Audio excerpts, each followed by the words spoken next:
Thanks. Get the first slide.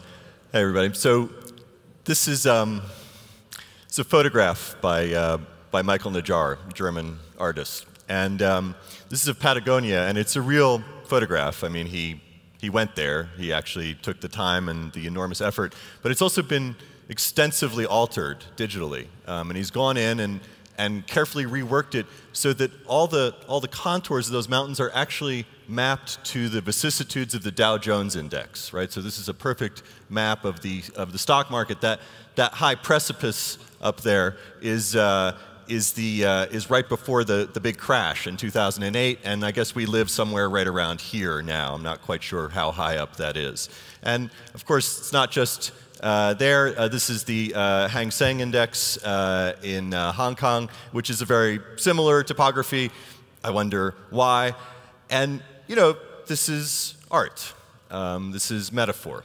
But I want to propose today that this is basically a kind of metaphor with teeth. And it's through those teeth that I want to suggest that this is a moment to kind of rethink and reevaluate the role that math plays in our life, and actually a very specific type of math, contemporary form of mathematics, algorithms, which put most simply are the types of math that computers use to make decisions. And to propose that math used to be something that we sort of derived and extracted from the world, and that it's shifted to something that we're sort of using to impose and shape the world that's around us and the world that's inside us, and that these kinds of algorithms, when they get repeated over and over and over again, they kind of calcify and they ossify, and they kind of become this real. And I was sort of first thinking about this on an airplane a couple years ago. I happened to be sitting next to a Hungarian physicist who told me kind of an amazing story. I asked him, what did Hungarian physicists do during the Cold War? Because this is usually a very interesting question. And he said, well, I was working on stealth aircraft technologies, which is interesting because there were no stealth technologies in the Soviet Union or in Hungary at that time. And I said, so how does that work? And he said, well, we weren't making stealth, we were breaking it. I said, well, how'd that work? Because that wasn't really supposed to happen. And he said, well, first you'd have to understand how stealth works. And so I'm going to oversimplify greatly here and say that basically the way that stealth technologies work, these airplanes that remain invisible when they fly, is that there's basic physics. You can't just take a radar signal and pass it through 150 tons of steel. There's some basic physics in the way. But if you can take the big thing, if you can take that huge aircraft, and if you can break it up, as far as a radar is concerned, into a million little things, like, say, like a flock of birds, it means that if you're a radar, you've got to be looking for every single little bird in the sky. And if you're a radar, that's a really, really bad job. Right? And he said, yeah, but that's if you're a radar. And he said, so we didn't use radar. What we did was we looked for electrical signals moving through the sky. And if we saw an electrical signal moving through the sky and it had no radar signature, we knew that probably has something to do with the Americans. And that's a fair assumption. And I said, so that's great. So you negated and eliminated 60 years of aeronautic research by the Americans. What's your act two? Like, where do you go from there? Like, what do you do when you grow up? And he said, well, you know, financial services. And I said, oh, you know, financial services, because those have been in the news lately. And I said, so what do physicists do over on Wall Street? What's the kind of black box on Wall Street? He said, well, yeah, there's about 2,000 physicists on Wall Street. And he said, and it's funny because actually we call it black box trading. It's just like the black boxes we made to detect the aircraft. We use them here on Wall Street. And he said, the deal is that a big institutional trader, if you're like a big bank or something, you have the same problem that the United States Air Force used to have. So you engage in what's called algo trading, and you're doing basically the same thing that stealth aircraft did, which is to take, when you're going to move 1 million shares of something, let's say Procter & Gamble, you're going to move 1 million shares through the market, and it's just like an aircraft. You can't let that be seen because then everybody knows exactly what you're doing. So they use algorithms and they break it up, and they break up 1 million shares into a lot of little shares, and they move that through the market in a kind of financial camouflage. And it's quite clever. And then the kind of horror and beauty of it is that, of course, the same mathematics that you use to break up the million things into the, all the little things are the same mathematics that you use to detect it. Okay? So if you need an image of what the stock market looks like right now, 70% of it, 70% of all stocks traded in the United States are traded algorithmically. They are traded through this kind of math. What could go wrong in this, of course, is that you get what's called the flash crash. The flash crash was in 2010, and it is the sort of the inevitable result of this type of behavior. It's what happens when the complexity of the stock market itself starts to outpace our ability to even understand it. When we start to actually write things that we can't read. So what happens is in 2010 is that the stock market loses 9% of its volume. 9% of the entire stock market goes away in 5 minutes. That's why it was called the crash of 245. All of a sudden, there's just nothing. Like 9% of it disappears, and nobody authorized it. Nobody said that that's what they wanted to happen. It's just what happened. And this is sort of the inevitable consequence of writing the unreadable. That what we've done collectively is to start to author things that we can no longer collectively read. We've made something that's invisible and illegible to us ourselves. And there's a few people who are sort of working on this problem of this thing that we've made collectively. There's a group of data scientists up in Chicago who can actually reach into the market, and they can sort of see what's happening in there, and they can, when they find an algorithm, they pull it out. They pull it out and they say, okay, they can identify it, and they say, okay, we'll give it what we've always done, which is a story and a name. Right? Just like constellations in the sky. So they pull these out, they don't know who put them there, they don't know what they're doing, but when they pull them out, they give them a story and a name. So this one they call the knife, the carnival, the Boston shuffler, Twilight. But the gag is that the knife and the Boston shuffler, they're not just working their way through the markets. They actually move through culture itself. So look here. So this is a book about flies. It's a used book about the genetics of flies. And this appeared on Amazon. I don't know if you noticed it. It was on sale for a little while for about $1.7 million. And it's a used book. It is out of print, but you can still agree that that's a lot.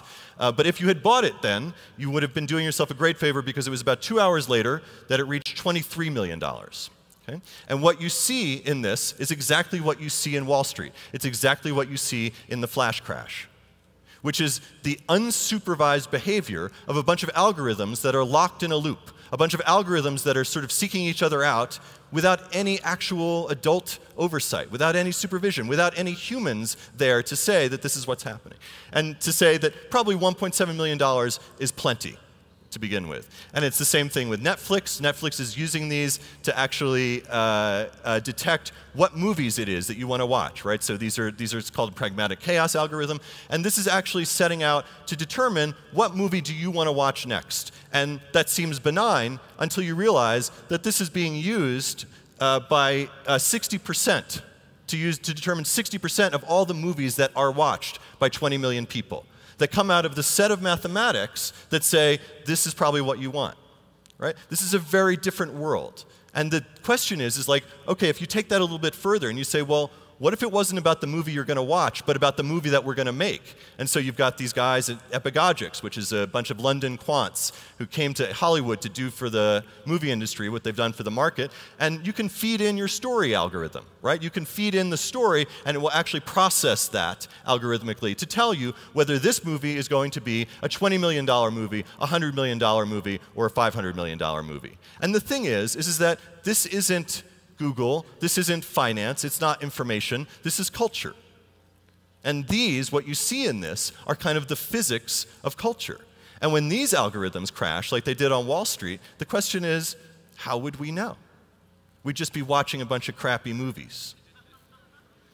And they work their way into your home. These are two different cleaning robots, right? These are like vacuuming robots that are very popular. And you can see that these are they're trying to do the same thing, but you can see that they have very different ideas about your home. And these are kind of like the secret architects, who have ideas about your bedroom.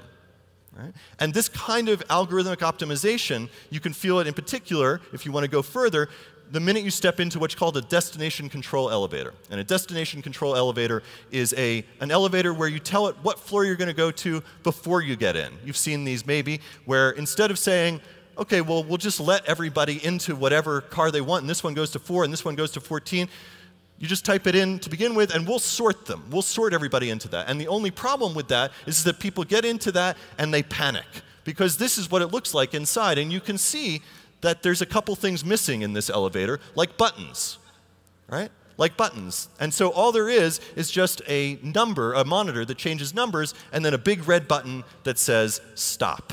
And this is what happens when you start to build in a kind of machine dialect. And if you actually sort of want to really feel that in a meaningful way, you'd have to travel back to Wall Street, back to Manhattan, and you'd see that, in fact, algorithms have their own neighborhoods. They have their own desires. They have a single criterion, and that criterion is speed.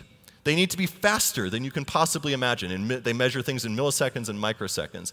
And if you're 500 milliseconds behind, you're just a total loser on Wall Street. And the problem in this is that information takes time to travel, right? Even if it's just 10 blocks, it really takes time. It's not a human perceivable time, but it takes time. And that means that these guys down on Wall Street who are running these algorithms are basically in a lot of trouble. And what you really want to do is get close to the internet itself. And you think of the internet as this sort of widely distributed system, et cetera, but the truth is that it's just a bunch of wires. It's distributed from places. In Manhattan, it's distributed right here in what's called a carrier hotel, which is uptown a little bit. And it means that if you're running algorithms and you really want them to work, you've got to actually locate them right up there. Right? So algorithms begin to have their own neighborhoods that are built on this sort of natural resource of speed. And architects are sort of hollowing out buildings and taking out all the furniture, all the stuff that people used to use, and they're putting in steel for this, sort of stacks of servers. And the reason for this is it's an economic rationale, because all of you, pound for pound and inch for inch and dollar for dollar, could never squeeze the same revenue out of the room that Twilight can, that the Boston Shuffler can. But that's not even the big picture. If you were to zoom all the way out, you'd see that there's an 825-mile trench between New York and Chicago, a trench that was dug just for one wire to go between those two cities, just to carry this one signal that no human will ever know or read. And all of that just to carry a signal 37 times faster than a mouse click to bypass the internet. And all of that just for these algorithms, just for the carnival, just for the knife. And when you realize, when you consider that we're sort of running dynamite and rock saws to blast through the United States, all so that an algorithm can close the deal in Chicago 3 milliseconds faster, you realize that this is sort of manifest destiny. This is manifest destiny looking for its next frontier. And fortunately, we have our work cut out for us. This is planetary scale computing architectures for electronic trading, done by a couple of mathematicians at MIT. And this involves all kinds of really complex stuff like quantum entanglement and light cones and stuff that I totally don't understand, but I can read this map. And what this map says is that if you're like a person in one of these red places where the cities are, and you want to trade with the other cities, you're going to have to use a server that is in one of those blue places to get that as fast as possible. And the thing that you'll notice immediately is that a lot of those blue places are in the middle of the ocean. Right? And we'll solve that. Somehow. We'll build bubbles or platforms, or somehow we will figure out how to part the water to pull the money out of the air, because it's a bright future if you're an algorithm. The thing is that it's not the money that's actually the amazing part. It's what the money motivates. It's the idea of terraforming the Earth, of actually changing the Earth with this kind of algorithmic efficiency. And if you think about that, and you return in this light back to Najar's mountains, shaped by the Dow Jones, you realize that this is no metaphor at all, that this is prophecy, right? That this is a prophecy for the sort of seismic and tectonic effects of the math that we've made, and that the landscape has always been shaped by nature and by man, and that it now has this kind of third co-evolutionary force, which is to say algorithms, and that we'll have to understand those as nature, because in a way, they are. Thanks.